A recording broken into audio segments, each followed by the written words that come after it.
E desde cedo nós temos acompanhado, você também que está acompanhando, né?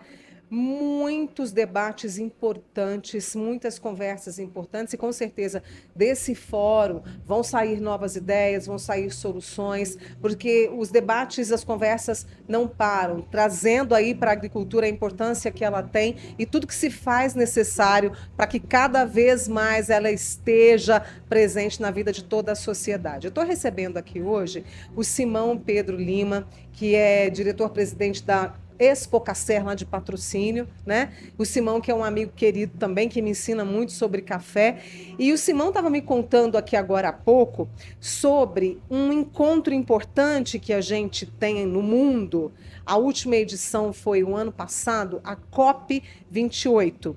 E esse evento, pela primeira vez, trouxe a agricultura, né, para a sustentabilidade. Simão, é isso mesmo que a gente estava conversando, a importância desse evento, que eu gostaria que você falasse para os nossos amigos, né? E essa questão da agricultura brasileira marcando presença lá. Porque nós temos muitas conquistas, nós temos avanços, mas a gente também tem algumas preocupações. Muitas, Muitas, muitas né? Não é algumas preocupações. não, né? Prazer estar aqui conversando com Ô, você, Simão, eu que enorme uma agradeço. alegria, né? E o aprendizado é recíproco. Aprendo muito com você também. A COP 28, o número são as edições. Tá. Então, a COP de número 28, a próxima agora 29, a COP 30, que será no Brasil.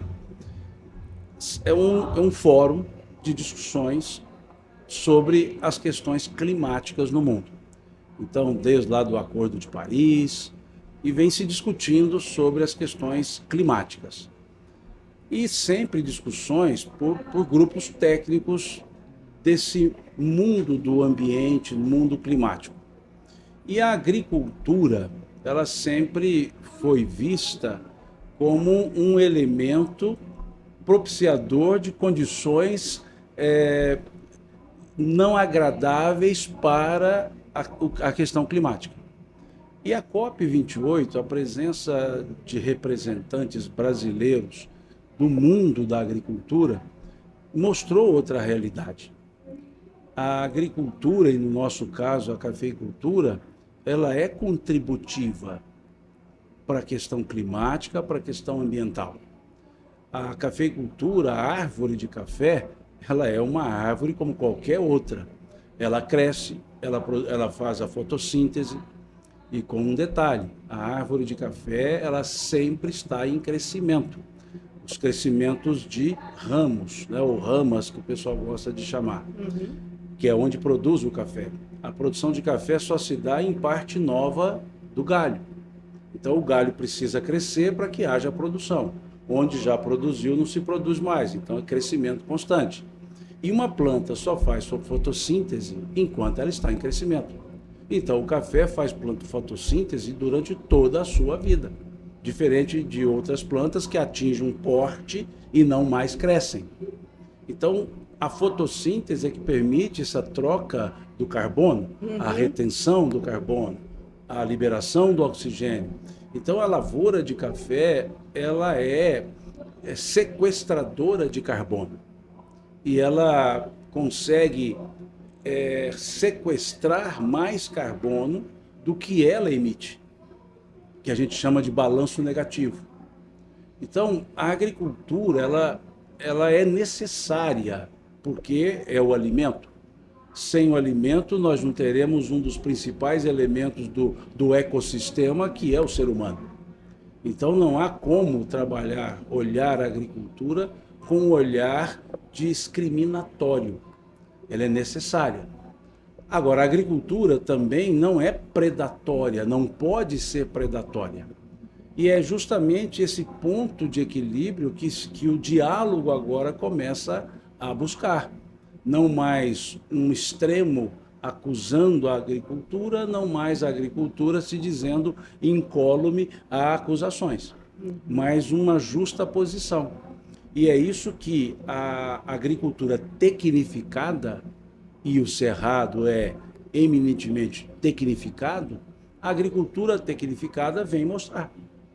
Ela vem demonstrar que há uma respeitabilidade ambiental, em que há uma troca é onde surge a agricultura regenerativa, como no caso a cafeicultura, que é uma devolução imediata daquilo que se tirou do próprio solo, que é uma preocupação em cuidar do solo, em dar vida ao solo, porque o solo é que dá vida à planta. E essa simbiose planta e solo. Então essa é a agricultura moderna. É a agricultura da produtividade? Sim. É a agricultura da economia? Sim. Mas uma economia responsável. Quando se criou essa sigla ESG ou ESG, era justamente para mostrar que assim como se busca o equilíbrio ambiental ou do ecossistema, também é preciso perceber o equilíbrio no campo social. Então surgiu a ideia de uma sustentabilidade ambiental, uma sustentabilidade social, uma sustentabilidade econômica. E chegou-se à ideia de que precisa-se ter uma agricultura ambientalmente correta, socialmente justa e economicamente viável. Então, esse tripé é que vem sendo agora conversado. E a COP28, que foi em Dubai no ano passado, houve esse espaço maior para que a agricultura se mostrasse como efetivamente ela é, e não como as pessoas pintam o quadro da agricultura. Eu diria até um pouco timidamente essa apresentação, que agora a COP29 será no Azerbaijão, e o ano que vem a COP30 em Belém, aqui no Brasil. E isso permite dá a possibilidade de se mostrar o que é uma agricultura sustentável, uma cafeicultura sustentável, como você colocou bem aqui, nesse fórum, que é o Fórum do Agronegócio Sustentável, Tecnologia e Inovação, porque foi isso que deu o caráter de sustentabilidade. A introdução tecnológica deixou de lado o extrativismo puro e simples. Passou a ser uma extração com devolução. Tecnologia com uso menor de produtos químicos, uso não só racional, mas usos menores. Um manejo de pragas mais bem aplicado. Antigamente, quando se irrigava uma lavoura de café, irrigava a lavoura, a rua de café e tudo. Hoje, pelo gotejo, você irriga folha, árvore a árvore. Então você tem o quê? O uso racional da água. A mesma coisa na aplicação de defensivos. Você pulverizava uma lavoura inteira, hoje você pulveriza as plantas que necessitam. Então isso tudo é uso racional que a tecnologia permitiu. A inovação é necessária, porque a tecnologia ela se torna obsoleta com o tempo. Então a inovação, e uma inovação que agora caminhou não só para tecnologia embarcada, inovação no comportamento. E esse comportamento vem de onde? Do apelo do consumidor. Uhum.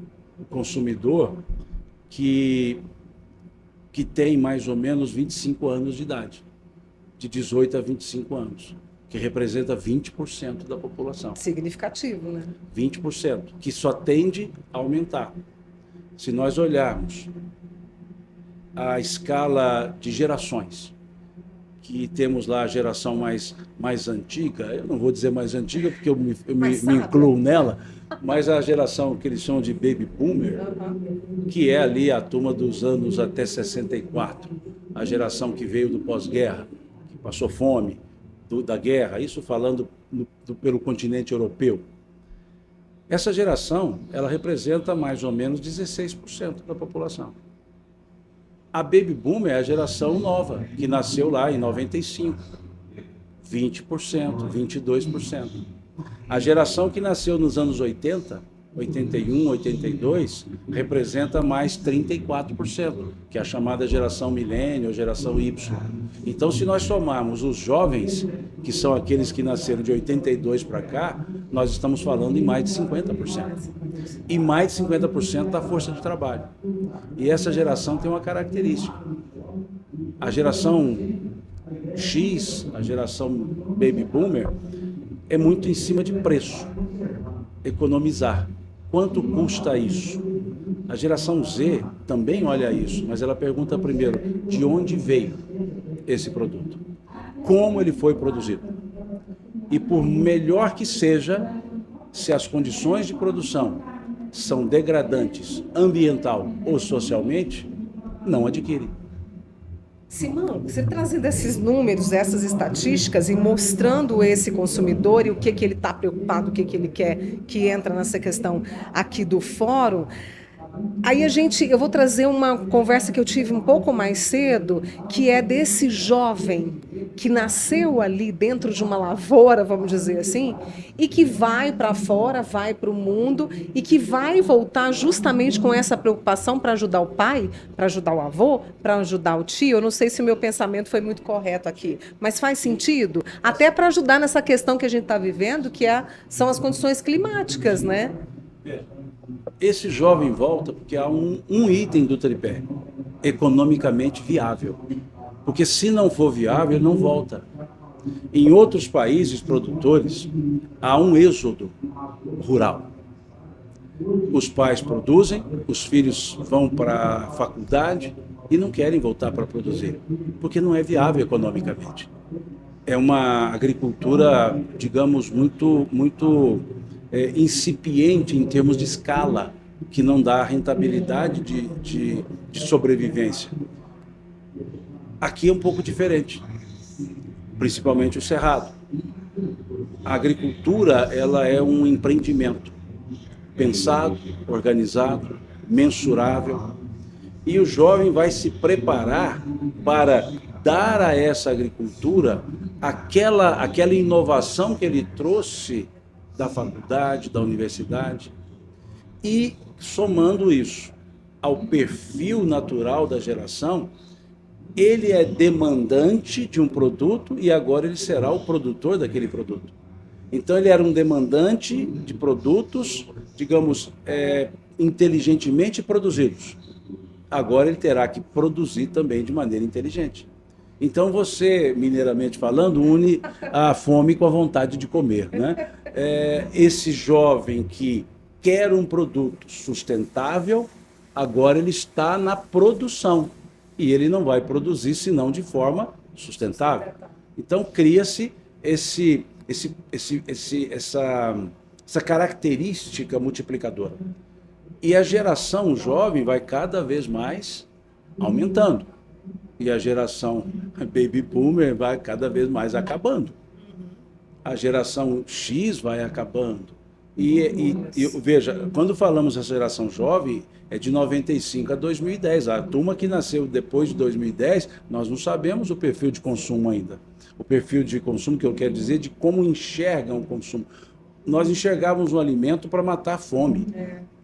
A geração nova enxerga o alimento como nutriente. Por isso a geração jovem quer alimentos saudáveis, que nutrem ou que nutram, e a geração mais antiga, alimentos que matem a fome, que nos empanturrem. Então há um conceito mudado. Agora enfrenta-se dificuldades, sim, porque nós passamos por períodos de revoluções climáticas. Se é natural, se é um ciclo natural, como alguns cientistas dizem, ou se é por ação humana, como outros cientistas dizem, não vem muito ao caso. O que vem ao caso é que nós estamos com um período climático completamente diferente e, de certa forma, adverso. A tecnologia da irrigação, ela é de ponta, mas a temperatura subiu tanto que a evapotranspiração da irrigação aumentou. Então o aproveitamento hídrico diminuiu. A evapotranspiração do solo aumenta, então a retenção hídrica diminui. Quando você entra com a cafeicultura regenerativa, com cobertura de solo, você tende a segurar um pouco mais a água no solo. Agora imaginemos uma planta como um ser humano. Nós temos a opção de sair do sol e ir para uma sombra. Sim. Temos a condição de ligar um ar-condicionado. E a planta? Que vai sofrer a insolação. Uma insolação que ela não pode buscar uma sombra. Ela que se transforma em sombra para alguém. Então, a planta de café é um ser vivo. A planta é um ser vivo. E que também tem o seu processo de alimentação, o seu processo de hidratação. Então ela sente isso. E isso afeta onde? o ser vivo, a planta não tem a inteligência, mas o ser vivo, todo ele tem um natural instinto característico. A planta perene e que dá frutos, ela tem que se ocupar em ficar viva e se ocupar em perpetuar a espécie. Ou seja, ela tem que dar frutos para que a espécie se perpetue. É o fruto que gera a semente. E ela tem que se manter viva para dar frutos. Então ela tem sobrevivência e perpetuação. Então, quando uma planta produz muito, ela tem que se ocupar da sobrevivência. Então ela vai se recuperar. Quando ela produz menos, ela está robustecida. Então, no outro ano, ela produz mais. O café tem essa bienalidade. Sim. Um ano produz mais, um ano menos. Ou seja, perpetuação da espécie no ano, sobrevivência no outro. E essa situação climática, ela afeta esse ciclo. A planta já não tem que perpetuar-se ou só viver. Ela tem que sobreviver e muitas vezes com o mínimo. E com o mínimo, ela não vai se ocupar com a perpetuação, ela vai se ocupar com a sobrevivência, como um ser humano. Então, ali ela vai então diminuindo a produção. E é o efeito da sustentabilidade econômica. Então, é um ciclo que preocupa, sim. Amplitude térmica. Uma coisa é você ter um calor ou um frio, a outra coisa é você ter num dia um frio intenso, um calor intenso, e a diferença entre os dois ser ampla. Como você amanhece numa situação de final de inverno, meio inverno, com 6 graus, 8 graus, e fecha o dia com 28. Então você tem uma amplitude térmica de 20 graus. E isso a planta sente. Então o cerrado ele vem passando por essas mudanças climáticas há um certo tempo. Há um certo tempo que o cerrado deixou de ter aquilo que os nossos pais, no meu caso, diziam que era a estação das águas. É verdade. Não que eu seja antigo, meu pai que me contava isso, mas nós tínhamos uma estação de águas que começava em meados de setembro. As pessoas diziam, não, agora vão aguardar passar as águas para poder reformar telhado e etc. Fazer a pintura? Então, de setembro, outubro até abril, era um ciclo de chuva. E o cerrado tinha um ciclo de 4 meses, 5 meses, com menos precipitação ou com precipitação zero. O nosso inverno seco. Precipitação que atingia 1.200, 1.300, 1.400 milímetros por ano, bem distribuído. Hoje você tem anos com 900. O período de janeiro a maio, normalmente, o cerrado tinha 900 milímetros de precipitação, 950. Tivemos anos, 2015, por exemplo, 2017, nós tivemos com 300, 280 milímetros nesse período de enchimento de grãos, crescimento e desenvolvimento de grãos, e associada à falta de chuva, o calor, e associada ao calor, amplitude térmica. Então, são vários eventos climáticos. Recente, esse ano passado, nós tivemos, as nossas primaveras eram agradáveis, clima ameno, brisa. Nossas primaveras atingiram 39 graus, a nossa primavera última, 39 graus. Então, isso tem que ser conversado. Agora, é causado pelo homem, é um ciclo natural? Não sei. O ser humano afeta o ambiente? Sim, sem dúvida. O próprio ambiente se afeta também. Agora, cabe ao ser humano a racionalidade. Por isso nós chamamos a agricultura climaticamente inteligente, porque espera-se do ser humano a inteligência, e a inteligência com inovação e tecnologia, a inteligência com mudança de condutas da geração jovem. Então as COPs, vamos dizer assim, do ano passado para cá, elas vão trabalhar com essa racionalidade. Nós não podemos trabalhar nos extremos. Eu tinha um amigo, um filósofo da minha cidade natal, São Gotardo, né, que ele dizia: nós temos que ser equilibrados, não podemos voar tão alto como o urubu e nem andar tão baixo como o tatu, dizia ele. Né? É um filósofo da minha megalópole, São Gotardo. Terra boa, né? Então, veja, é isso que se busca hoje. Porque não há como viver sem agricultura, mas não há como viver sem um meio ambiente equilibrado. Então, se nós mudarmos a visão de ser humano, animal e meio ambiente como sendo apenas a parte vegetal e entendermos que isso tudo forma um ecossistema, nós não teremos esse equilíbrio.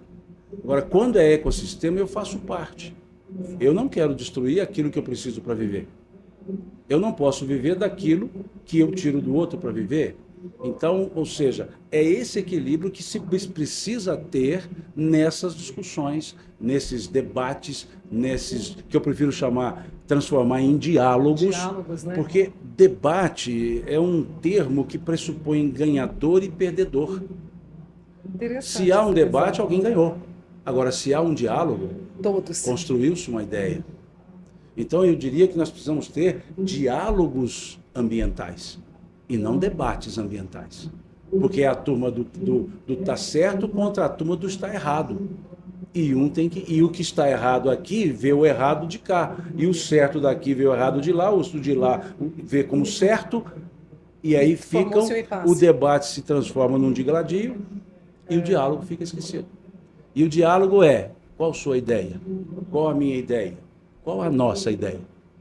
Isso é diálogo. Então, nós precisamos também dessa racionalidade e transformar os fóruns de debates de ecossistemas para diálogos ecossistemas. Debate inteligente é paradoxal. Diálogo inteligente é um pleonasmo, porque diálogo só pode ser inteligente e debate nunca será inteligente. Então, nós também temos que mudar esses conceitos para que mudemos as nossas ações. Ninguém muda uma ação sem mudar um conceito próprio, sem mudar uma cultura. E é isso que precisamos construir. Esse fórum tem trabalhado muito isso aqui. Os painéis que nós temos assistido, nenhum foi debate. Todos foram diálogos. Diálogos pertinentes, diálogos que permitiram construir uma ideia. E a gente trabalha com ideias, e não com ideia vencedora. A gente trabalha com ideias construídas. Só isso. E que vão fazer muito a diferença na vida de todos nós. Né? Eu tenho essa esperança. E que vão transformar tudo. Né? E que vão deixar o nosso café cada vez mais saboroso, cada vez mais cheio de ideias, cada vez mais sustentável, né? Exatamente. E nos enchendo de orgulho. Simão, é sempre uma alegria conversar. Na verdade, te ouvir, te escutar sempre. Obrigada. Desculpa que eu quase foi no monólogo, né? Não, mas foi ótimo. Que é isso? Eu sou daquela turma que se me perguntar como é que eu estou, eu falo: senta que eu vou te contar. Então... E eu estou pronta para ouvir. Esse é o nosso amigo Simão Pedro Lima, lá de Patrocínio da Expo Café. Vai lá visitar. Gente, tem uma cafeteria lá do Cerrado, maravilhosa. Outro dia eu estive lá, tomei um café maravilhoso, com gosto de laranja, de melaço, espetacular. Café muito bem pontuado. Simão, obrigada. E eu espero ter outra oportunidade de aprender, de te ouvir. Eu sei que todos que acompanharam aqui pelo YouTube da Cocacé, sabe, vão multiplicar essa conversa sua, vão encaminhar para outras pessoas, né? E vão pensar em tudo isso que você trouxe para a gente. Muito obrigada, viu? Eu que agradeço. A gente segue por aqui. Daqui a uns minutos eu volto com você. Vamos acompanhar o que está acontecendo agora lá na nossa sala principal. Estamos aqui, direto da Casa Agro Sustentável, com o podcast da Cocacé.